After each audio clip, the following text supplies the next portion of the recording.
Good morning wastage. ఈరోజు మనకు conduct చేసినటువంటి కత్తిబాబు సార్ రావడం జరిగింది. ఒక 4 మంచి విషయాలు చెప్పడం జరిగింది. 4 మంచి విషయాలు ఏంటంటే హెల్త్, తర్వాత ఆదాయంతో పాటు ఏ విధంగా మనము వెళ్తే పబ్లిక్ లైఫ్ మనం కనెక్ట్ అవుతారు. తర్వాత వచ్చేసి ఒక ప్రోడక్ట్ విలువ ఎంత ఉంటుంది, 100 మంది కొంటే ఎంత అవుతుంది, 1,00,000 మంది కొంటే ఎంత అవుతుంది, మన జనాభా ఎంత, ఆ జనాభా ప్రకారము ఒక సోపు ఎంత ఉంటుంది, దాన్ని క్యాచ్ చేసుకుంటే దాని వల్ల బిజినెస్ ఎలా అవుతుంది అనే దాని మీద చెప్పడం జరిగింది. చాలా చక్కగా చెప్పారు. వాళ్ళకు ధన్యవాదాలు తెలుపుకుంటున్నాను.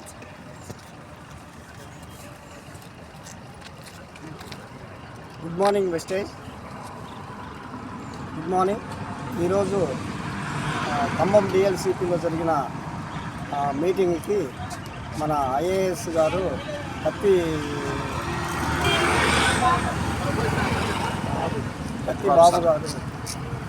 కత్తిబాబు సార్ గారు రావడం జరిగింది.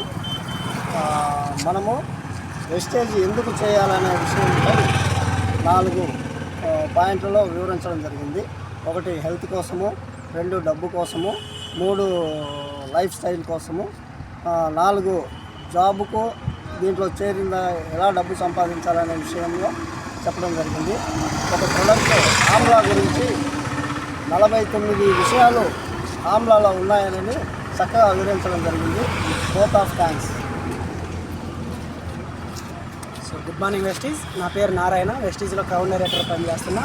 సో ఈరోజు నా టీం కోసము మై మెంటర్ కత్తిబాబు సార్ని ఖమ్మం డిఎల్సిపికి ఇన్వైట్ చేసి నా టీంకి అంతా ఒక మంచి నాలెడ్జ్ ఇచ్చినాం. సో దాంతోపాటు నేను కూడా ఒక మంచి నాలెడ్జ్ తీసుకోవడం జరిగింది. ఏంటంటే ఈరోజు నేను తెలుసుకున్నది, సో వెస్టీజ్ ఎందుకు చేయాలి అనే విషయాలలో, సో ఎలా సక్సెస్ అవ్వచ్చు అనే విషయాలలో నెట్వర్క్ను బిల్డ్ చేసుకుంటే, మన కోసము మన కింద కొంత నెట్వర్క్ను పనిచేసే వాళ్ళని తయారు చేసుకుంటే సో లైఫ్ అంతా కూడా చాలా హ్యాపీగా ఉంటుంది. పెద్ద బిజినెస్ మ్యాగ్నెట్స్ అందరూ కూడా నెట్వర్క్ను బిల్డ్ చేసుకోవడం వల్ల వాళ్ళు ఈరోజు చాలా కోటీశ్వర్లు అయింది. సో ఆ విషయం నాకు బాగా అర్థమైంది. సో ఒకసారి మై మెంటర్కి నేను థ్యాంక్స్ తెలియజేస్తూ, నా టీం అందరికి కూడా కృతజ్ఞతలు తెలియజేస్తూ సెలవు తీసుకుంటున్నాను. Thank you so much. Wish you.